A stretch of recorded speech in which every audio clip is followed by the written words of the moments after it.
that. You got these meetings that we keep reading about. There was a meeting in Washington today. Our mutual friend Eric Erickson was among the people there. We've heard from Ben Sasse, the senator. He won't vote for Trump. Huh. And then you have this. Let me play this for you. You have Curley Haugland from North Dakota said, we choose the nominee, not the people. Not the people. What's this? The rule says specifically that it's a vote of the delegates at the convention to determine if there's a majority. Voters. Not a primary vote. Primary votes are not considered. It's the delegates' votes. The media has created the perception that the voters will decide the nomination, and that's the concept. That's the conflict here. Political parties choose their nominee, not the general public, contrary to popular belief. You know, how do you think the average person feels hearing that from an establishment type?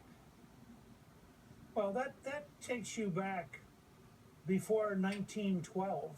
I mean, that attitude is hopeless and doesn't reflect anybody. But let me say for a second about the Eric Erickson kind of approach.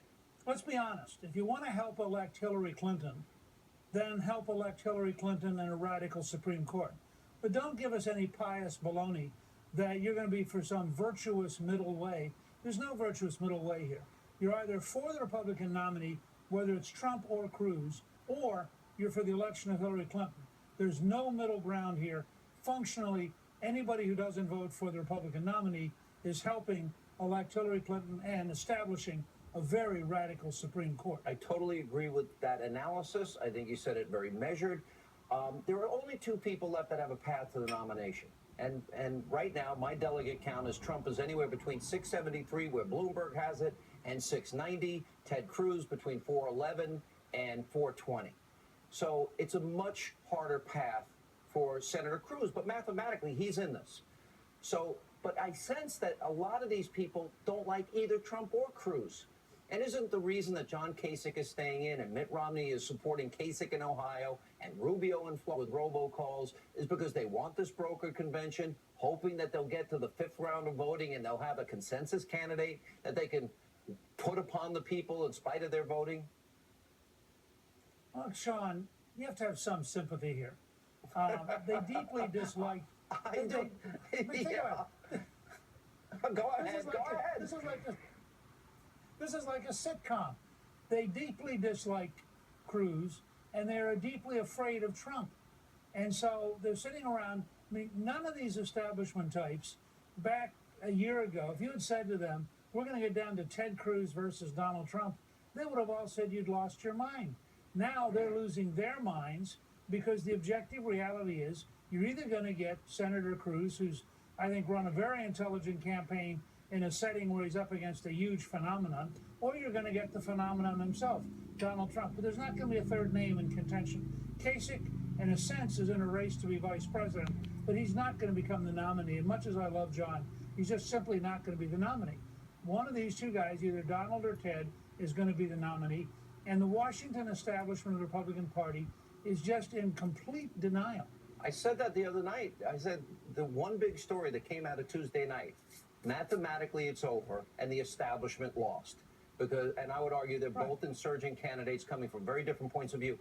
Let me ask this, because opposition, we know I love your smile. Okay. It's not a setup question. No, I'm curious what you're going to ask. Okay. So you have two wings that are attacking Trump. You got the establishment wing that hates him. You've got the Ted Cruz supporting conservative wing that doesn't like him. And some are saying never Trump. I'm saying never Hillary. That's my point of view. So, is it that some conservatives, because I've interviewed him a lot, he said he will eliminate Obamacare healthcare savings accounts, would replace it. It's up on his website. He said that he'd build a wall, and I get the sense he's serious. He's actually going to put the wall up. He said he even likes the penny plan and balanced budgets. He said he's going to give education back to the states, all conservative positions, and he said he'd support Supreme Court nominees like Scalia and Thomas. Why do people, even though he says this, there is deep suspicion? Why do you think that is? Is it earned because he was a New York businessman? I mean, first of all, because he's Donald Trump.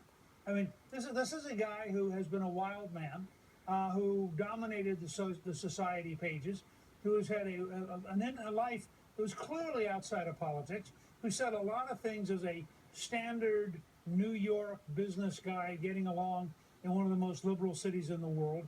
And now all of a sudden he's showing up as the great conservative champion. So if you're a true blue conservative and you want somebody who's thoughtful and who's read all the major conservative books and who understands Hayek and Friedman, Donald Trump just unnerves you. I mean, you keep thinking to yourself, I mean, this would be like taking some of these intellectuals into a blue-collar bar, and having them try to watch a hockey game.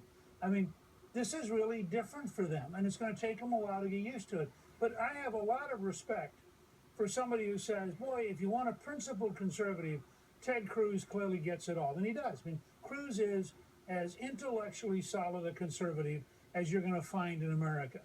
Trump is really an anti-left, anti-political correctness, anti-stupidity American nationalist.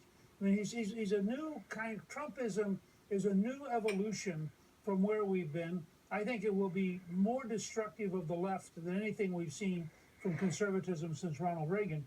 But I think it's a unique blend of things. The next logical question is, and to add to his list of what he tells me in interviews, and after he says it 15 times, I would tend to believe that they're serious. He says he's pro-life, pro-Second Amendment. He has a right to carry, for example, in New York City, very hard to get. So some people may doubt him for the reasons you discussed. Do you believe him? Do you think he would govern in the way, in the outline, or what he's promising? Yeah, I think Donald Trump is a man who had achieved everything he dreamed of. He was nationally famous. He had the Miss Universe contest. He had a #1 TV show. He'd written New York Times bestsellers. He's worth billions of dollars. Plus or minus, you can argue between 4 and 10. He has a terrific family, great kids, great grandkids. And he looks around and he says one day, "What can I do now?" He goes, "I don't really need to make any more money." And he thought, the country's a total mess. I think there's an opportunity for leadership. I'm going to dive in and try to lead. Now, I think he's got a tremendous amount to learn because this is a very different business than just being rich. But I think he's been learning pretty rapidly, and I think he is essentially going to dismember the bureaucratic, unionized structure of power that is crippling America.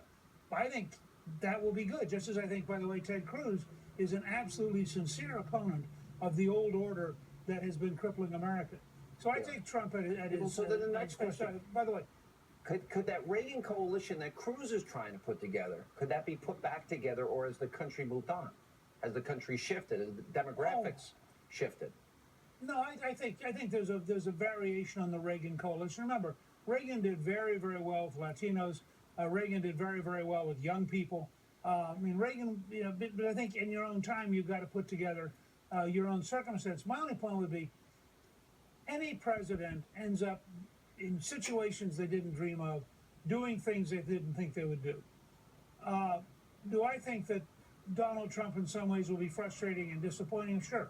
Do I think Ted Cruz in some ways would be frustrating and disappointing? Sure. Do I think either one of them would be dramatically better than Hillary Clinton? Absolutely, with no question at all. For America's future, the gap between where Hillary will take us in corruption, in union bossism, in big government destructiveness, and in radical values, and where either Cruz or Trump would take us is so big that no reasonable person can doubt that whatever you think about Trump's sincerity, he will be dramatically better than Hillary Clinton. I think extraordinarily well said, and I think a lot of people are going to have some soul searching to do because there's a lot of anger and emotion flying out there, and all you need to do is look at social media and you'll see it. And at the end of the day, if people don't unite, Hillary has a path then to the White House, which wouldn't be good for the country. All right, I have a very important question for you. When we get back, we'll continue with Newt Gingrich right after the break, and he'll also react to a new report